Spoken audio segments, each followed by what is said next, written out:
नमस्कार, मनीषा टेस्टी रेसिपीमध्ये तुमचे सर्वांचे मनापासून खूप खूप खूप स्वागत। आज आपण बनवणार आहोत गुळाचा चहा। थंडीच्या दिवसांमध्ये चहा मिळाला आणि तोही गुळाचा तर खूपच छान, पण काहींचा चहा हा बनवताना फाटतो। काही चहा पूर्ण झाल्यानंतर शेवटी गुळ टाकतात आणि एक उकळी आणतात तरी त्यांचा चहा फाटतो। तर त्यासाठी मी काही टिप्स सांगितलेले आहेत आणि योग्य पद्धतही सांगितलेली आहे, त्यामुळे चहा अजिबात फाटणार नाही आणि चहा एकदम मस्तपैकी दाटसर, कडक आणि रंगही खूप छान येईल आणि चवीलाही अप्रतिम असा अमृततुल्य चहा बनेल। त्यासाठी हा व्हिडिओ तुम्ही शेवटपर्यंत पहा, म्हणजे तुम्ही गुळाचा चहा बनवत असाल तर तो अजिबात फाटणार नाही आणि व्यवस्थित येईल। पण त्याआधी माझ्या चॅनलला लाईक, शेअर आणि सबस्क्राईब केले नसेल तर नक्की करा। चला तर मग रेसिपीला सुरुवात करूया। आता प्रथम चहा करण्यासाठी इथं गॅसवर मी एक पातेलं गरम करायला घेतलेलं आहे। तर इथं मी पितळेचं पातेलं घेतलेलं आहे आणि चहा करताना केव्हाही पितळेचं किंवा स्टीलचं पातेलं घ्यायचं, ॲल्युमिनियमचं पातेलं घ्यायचं नाही। आता इथं आपण चहा करून घेणार आहोत, तर त्यासाठी मी इथं 1 कप पाणी घेतलेलं आहे। तर आपण 2 कप चहा करणार आहोत। तर आता पाणी टाकल्यानंतर त्यामध्ये आपण चहापत्ती टाकून घेणार आहोत। तर इथं मी 3 छोटे चमचे चहापत्ती टाकून घेतलेली आहे। चहापत्ती तुम्ही कोणतीही घेऊ शकता आणि मी इथं लहान चमचा वापरलेला आहे। मोठ्या चमच्याने तुम्ही 1 ते 1.5 चमचा चहापत्ती टाकून घ्यायची आहे। आता त्यामध्ये आपण गूळ टाकून घेणार आहोत। तर इथं पोहे खाण्याच्या चमच्याने 3 चमचे मी गूळ घेतलेला आहे। गूळ मी जो आपण रेग्युलर वापरतो तोच घेतलेला आहे। तुम्ही ऑर्गॅनिक गूळही घेऊ शकता। गूळ व्यवस्थित किसून घ्यायचा, तो म्हणजे फाटत नाही चहा आणि तो लवकर विरघळला जातो।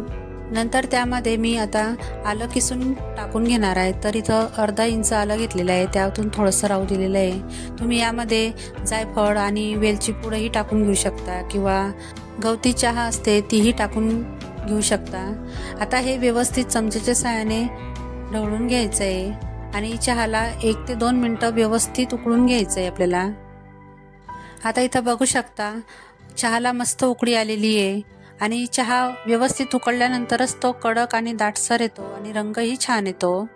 आता मी बाजूला दूध गरम करायला घेतलेलं होतं। तर हे एक महत्त्वाची टीप आहे, तुम्ही गुळाचा चहा करत असताना दूध केव्हाही गरमच टाकायचं, थंड दुधाने चहा फाटतो। त्यामुळे तुम्ही गूळ अगोदर टाका किंवा नंतर टाका, पण दूध गरमच करून टाकायचं, त्यामुळे चहा व्यवस्थित येतो। तर आता यामध्ये मी पाऊण कप दूध घेतलेलं आहे आणि ते गरम करूनच टाकून घेतलेलं आहे आणि आता हे व्यवस्थित मिक्स करून घ्यायचं आहे। आता मी गॅसची फ्लेम एकदम लो करून घेतलेली आहे, म्हणजे एक उकळी आणेपर्यंत गॅसची फ्लेम आपल्याला मोठी करायची नाही आहे। तर मंद आचेवर हे व्यवस्थित उकळी आणून घ्यायची चहाला। तर आता इथं बघू शकता चहाला मस्त उकळी आलेली आहे आणि अजून 1 ते 2 मिनिटं ही चहा अशीच उकळू देणार आहे। तर बघू शकता इथं अजिबात आपली चहा फाटलेली वगैरे नाही आहे। तर तुम्ही असं साध्या पद्धतीनेच ही चहा करू शकता आणि गूळ तुम्ही ऑर्गॅनिक किंवा आपला नेहमी रेग्युलर वापरतो तो घेतला तरी चालेल, पण फक्त दूध उकळून टाकायचं। आणि एक महत्त्वाची टिप म्हणजे दूध टाकण्या अगोदरच आपण गॅसची फ्लेम लो करून घ्यायची आहे, मंद आचेवरच दूध टाकून घ्यायचं आहे, त्यामुळे हा चहा न फाटता व्यवस्थित येतो। आणि आता मी हे चहा सर्व करून घेणार आहे। तर इथं मी 2 कप घेतलेले आहेत आणि त्यामध्ये आता चहा गाळून टाकून घेणार आहे। तर आता इथं बघू शकता आपला चहा तयार आहे आणि किती छान कडक अमृततुल्य असा दाटसर चहा आपला तयार आहे। ज्यांना कोणाला साखरेचा चहा आवडत नसेल त्यांना तुम्ही हा गुळाचा चहा दिला तर त्यांना फार आवडेल आणि कोणाचा चहा फाटत असेल तर या पद्धतीने जर तुम्ही चहा केला तर तुमचा चहा अजिबात फाटणार नाही आणि झटपट असा चहा तयार होईल। तर तुम्ही एक वेळा मी सांगितलेल्या पद्धतीने ट्राय करून बघा आणि मला कमेंट करून नक्की सांगा। आणि हो, तुम्हाला जर माझी ही रेसिपी आवडली असेल तर प्लीज माझ्या चॅनलला लाईक करा, शेअर करा आणि सबस्क्राईब नक्की करा। चला तर मग पुन्हा भेटूया अशाच एक नवीन रेसिपी सोबत। तोपर्यंत मस्त खा आणि स्वस्त राहा।